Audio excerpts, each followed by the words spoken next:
Simple meaning पर रिद्धि, रिद्धि माने समृद्धि, महानता, ऐश्वर्य, शक्ति। पर माने श्रेष्ठ। तो इनकी महानता, इनकी ऐश्वर्य, इनकी शक्ति श्रेष्ठ। अब इनकी शक्ति श्रेष्ठ तो है ही ना। इतने अवतारों को देखो अपन और हर प्रकार की शक्ति का उपयोग किया है। जब बल की जरूरत पड़ी हजारों की, तो वो शक्ति उनके परे श्रेष्ठ है। और बिना शक्ति बुद्धि से भी इन्होंने पराजित किया है, वो भी श्रेष्ठ है। जैसे अभी पिछले संडे वैशाख शुक्ल पक्ष द्वादशी थी। क्या था उस दिन? नरसिंह जयंती। नरसिंह अवतार लिया था।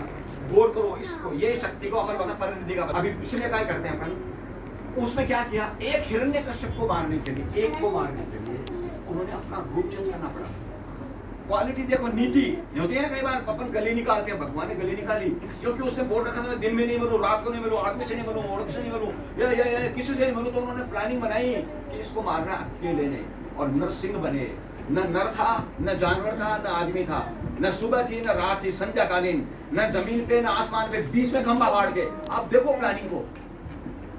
परिणति सबसे श्रेष्ठ है, क्योंकि वो उस हिसाब से शक्ति कैसे मुझे यूज करनी है अकेले को मारने के लिए। अब हजारों की बात आती है, तो उन्होंने परशुराम अवतार क्यों लिया था? परिणति।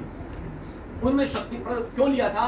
जब पृथ्वी पर राजा लोग अत्याचार करने लगे थे, ऋषियों को मारने लगे थे। जो अभी ये एक जाति पैदा हो गई ना, हिरण्यकश्यप वाली, वो बोलता रहता हूँ, जिससे 56 देश बना लिए, वो लोग वो करने लग गए थे जो ये कर रहे हैं। कलयुग में भी ये जाति आ चुकी है उसकी, है ना। राक्षस पैदा हो चुके हैं, वो वही करते हैं। वो राजा लोग करने लग गए थे, क्षत्रियों का चारों तरफ मारने लग गए। तब तो भगवान ने सोचा कि अब मुझे जाना पड़ेगा। और वो जमदग्नि ऋषि की पत्नी रेणुका के गर्भ से पैदा होकर आए, जिनका नाम था परशुराम। और परशुराम की जयंती आई थी, उससे ठीक पहले 30 अप्रैल अक्षय तृतीया को अवतार लिया था। तब क्या किया, वो शांत रहे। वो आए थे कि मुझको करना है, वो शांत रहे कि कितना अत्याचार बढ़ता है। और उस अत्याचार की परिकाशा उस दिन हुई जब जमदग्नि ऋषि के यहाँ कामधेनु गाय थी, जिसको जबरदस्ती को राजा लोग, सहस्त्रबाहु राजा था, वो उठा के लेके गया। इतना नहीं, जब रोकने की कोशिश की तो उस जमदग्नि ऋषि परशुराम के पिता की हत्या कर दी।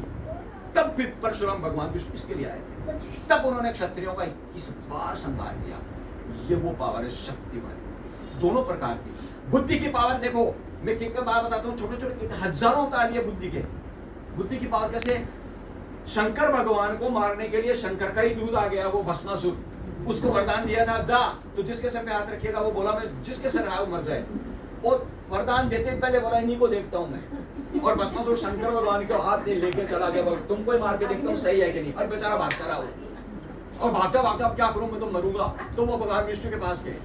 अब विष्णु भगवान बोला कि मुझे बचाओ। वो मैंने दे दिया, मेरे चाल गुंजार हो। कई बार अपना डिसीजन गलत हो जाता है ना, वो वही हुआ। और बोला मुझे बचाओ। तब भगवान ने यहाँ पर कोई युद्ध तो नहीं किया, बुद्धि की शक्ति लगी। और सीधे जब बाहर निकले थे तो सुंदर कन्या बन गई। और वो तो भूल गया कि मैं किसको मारने आया हूँ, हाथ तो भूल गया। और उस सुंदरी के मुंह में ऐसा फंसा कि बस मुझे ये चाहिए। और भगवान उसको मोहित करते गए और वो उसके पीछे होता गया। भगवान उसको हिप्नोटाइज ऐसा किया कि वो नाचने लगे, वो भी नाचने लगे। अब जब तू मुझे मिल जाए। फिर भगवान ने देखा धीरे धीरे नाच में आ गया है। उन्होंने सर पे हाथ रख के ठुमका लगाया। उसने अपने सर पे हाथ पे जैसे ठुमका लगाया वैसे ही भस्म हो गया।